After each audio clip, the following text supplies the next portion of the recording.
Hey guys, what's going on? It's Karl here, back with a very special episode. This one is for all of you students back there. It's crazy as it's already back to school season, hooking you guys up with one of my faves of the year. This is my tech back to school backpack guide, and we'll of course start off with my backpack, Hints of Orange. This has been a special one. I've been kind of teasing this as it's kind of my limited edition line. It's essentially made for me. This guy is the Air SF Fit Pack 2 Dose.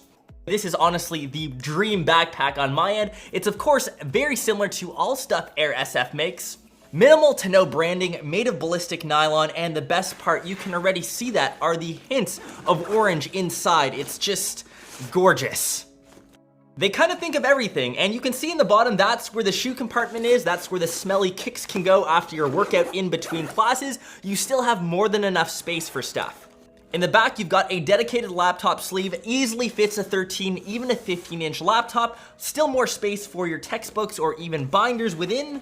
I've been teasing this guy for the longest time, and now that it's of course available, go check them out. Links of course for this entire video are down below, and I'm actually giving away a pack of this very line, so make sure you sub to the channel, leave a comment down below, and inside the pack I will leave one of the items from today's episode. This is just me thanking all of you for putting up with my face, watching my videos, and me just wishing you all the best in your back to school journey. And that's a perfect segue into my laptop of choice. For you students, I'm recommending the Huawei MateBook X. It's been one of my favorite laptops to date of this past year.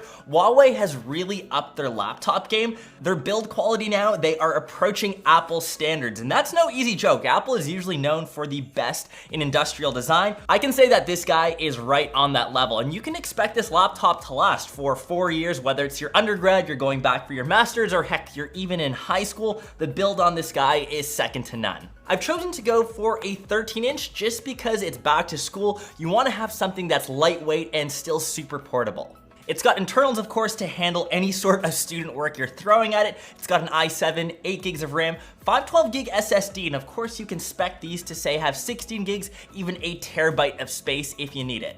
Very thin butterfly switch keyboard. It's great to hammer out your essays on this guy. Maybe the trackpad could be slightly larger, but of course you are compromising with the 13-inch form factor. Such a solid option with a great display that of course still is touch enabled, and the best part, battery life, easily lasting you the entire day, whether you're going back-to-back classes and still maybe watching some YouTube, playing a couple of games at night, this guy will go the distance. And like I said, the form factor is key for students out there. I've been loving this guy. And speaking of computers, I found a really cool piece of software for all of you students out there. It's called Fumari.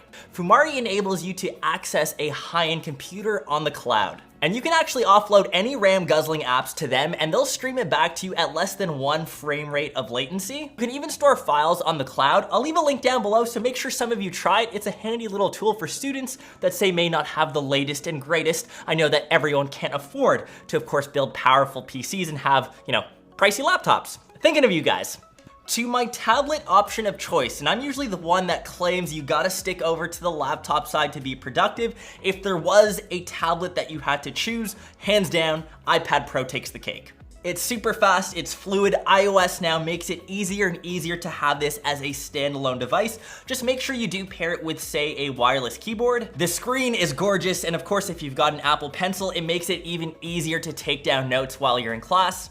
And maybe the only drawback with iPad Pro maybe spans across iOS. There are specific classes, say for example stats. I had a very specific program that I had to download, could only work on a dedicated operating system, say like OS, Windows, and unfortunately you can't get by just on iOS alone, and that's my only flag and kind of worry out there for just grabbing an iPad as a standalone device. And of course, this dope marble skin on my iPad Pro is from Dbrand. No matter what device you have, they've got you covered and protected.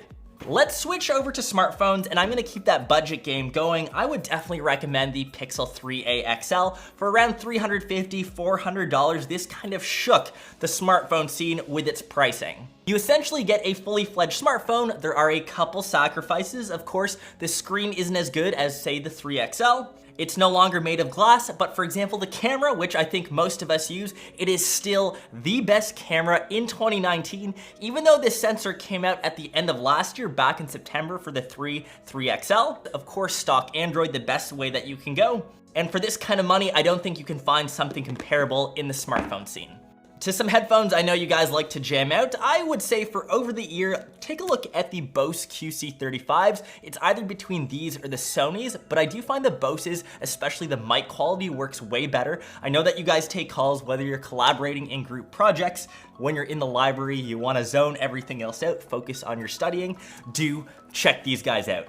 To the smartwatch game, I can really only recommend one. This is the Apple Watch, of course, Series 4. It makes huge upgrades over Series 3, 2, and of course 1. It's got a larger display, thinner form factor. Apple is kind of just leaps and bounds ahead in the smartwatch game. You can always swap out the bands if you want to feel a bit more sporty. I've got mine paired with a... Sure I understand.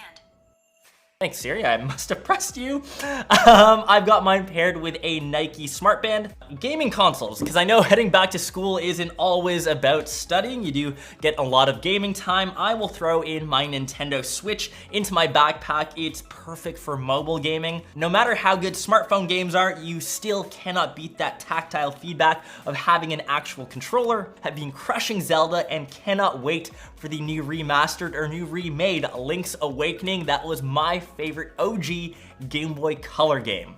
Lastly, for your tech accessories, we'll fire through these quickly. The first being a 4-port USB hub, Bluetooth speaker that won't break the bank, perfect for students, the Anker Soundcore, $25, I think, dollars. And of course, as it is back to school, notebook and pen. I've got mine in orange. I'll leave links of these down below. They're just my favorites, as of course, we gotta finish off the orange game. Anyways, this has been my tech backpack back to school video. Hope you guys enjoyed this one and hope you got some very solid tips, tricks, and ideas for some of the gear to bring when you guys are heading back to school. Remember, you can win one of the items, including one of the Air SF packs. Leave a comment down below and follow me over on Insta, and I'll be announcing the winners very shortly. Hope you guys enjoyed this one, and I will catch the rest of you in one of my next episodes or vlogs. Peace!